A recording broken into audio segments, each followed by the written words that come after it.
Hello বন্ধুরা, কেমন আছো তোমরা সবাই? আশা করছি তোমরা সবাই অনেক ভালো আছো। তোমাদের শুভকামনায় আমরা অনেক ভালো আছি। শুভ দুপুর সবাইকে।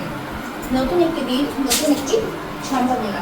তো আজকে নতুন একটি দিনে তোমাদেরকে আমি নিরামিষের একটা পদ রান্না করে দেখাবো।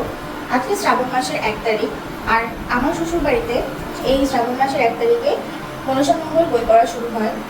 সেই জন্য আমাদের বাড়িতে আজকে পুজো হচ্ছে, আর আজকে নিরামিষ আহার করা হবে। তো সেই জন্যই আমরা আজকে যা কিছু খাবো সমস্ত কিছু নিরামিষভাবেই, মানে সব কিছু গ্রহণ করবো আর কি। তো আজকে আমি তোমাদেরকে একটি সিম্পল রান্না দেখাবো, কিন্তু স্বাস্থ্যের জন্য খুবই উপকারী। এটি হলো পেঁপে। পেঁপে আর আলু দিয়ে আমি একটা ঝোল টাইপের রান্না করব। এটা আমার খুবই ফেভারিট, অনেক ভালো লাগে আমার খেতে। তো সেটা কিভাবে রান্না করি এটাই তোমাদের সাথে আজকে আমি শেয়ার করবো। দেখো, এই পেঁপে আর আলুগুলো কিন্তু আমি আগে থেকে কেটে রেখেছি, আর সাথে দিয়ে দিয়েছি কিন্তু চিড়ে রাখা কাঁচামরিচ। আর আমি এখানে ফোড়নে ব্যবহার করবো কালো জিরা। তো চলো রান্নাটা চটজলদি শুরু করি। আগে থেকেই দেখো আমি কড়াইতে তেলটা দিয়ে রেখেছি, এবং তেলটা কিন্তু খুব ভালোভাবে গরম হয়ে গেছে, ধুয়ো কিন্তু উঠছে। তো আমি এখন ফোড়নের যে কালো জিরাটা সেইটা আমি দিয়ে দিচ্ছি।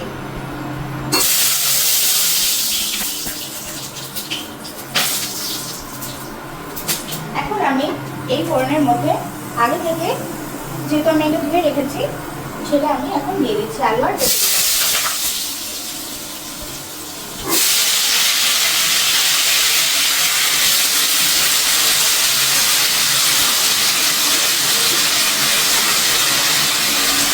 চুলার নিচে আমি একটু কমিয়ে দিচ্ছি, না হলে আসলে এগুলো পুড়ে যাবে, আসলে গেলে কিন্তু ভালো লাগবে না। একটু সামান্য নাড়াচাড়া করার পরে আমি কিন্তু এখানে লবণ আর হলুদ দিয়ে দেবো।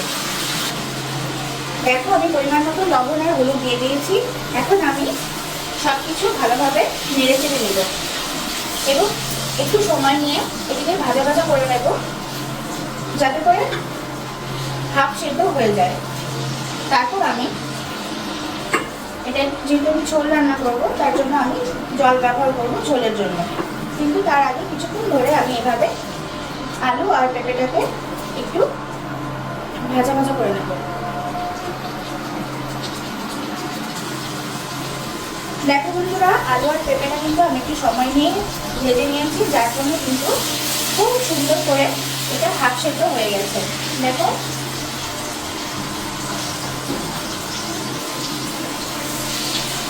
হ্যাঁ, এটা অনেকটাই সেদ্ধ হয়ে এসেছে ভাজা ভাজা অবস্থায়, আর খুব ভালোভাবে ভাজা হয়ে গেছে। এই পর্যায়ে কিন্তু আমি এখানে ঝোলের জন্য জল ব্যবহার করছি। দেখো, যতটুকু পরিমাণ আমার দরকার আমি কিন্তু ঠিক সেই পরিমাণেই ঝোলের জন্য জল দিয়ে দিলাম। এখন কিন্তু এটাকে বড় কষার অপেক্ষা। তো বন্ধুরা, অপেক্ষা করো, ফিরে আসছি বড় কষলে। দেখো বন্ধুরা, রান্নাটা কিন্তু একদমই আমার শেষ পর্যায়ে। তো যেহেতু এটা নিরামিষ রান্না, তো আমি তোমাদেরকে আগেই বলেছি যে নিরামিষ রান্নাতে আমি একটু চিনি ব্যবহার করে থাকি। তো দেখো, খুবই সামান্য পরিমাণে চিনি আমি এখানে দিয়ে দিচ্ছি।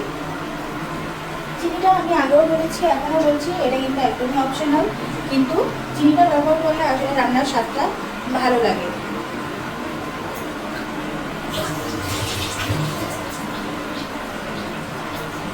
দেখো, আমার রান্নাটা কিন্তু একেবারেই কমপ্লিট। আমি কিন্তু এখন এটাকে নামিয়ে নিব।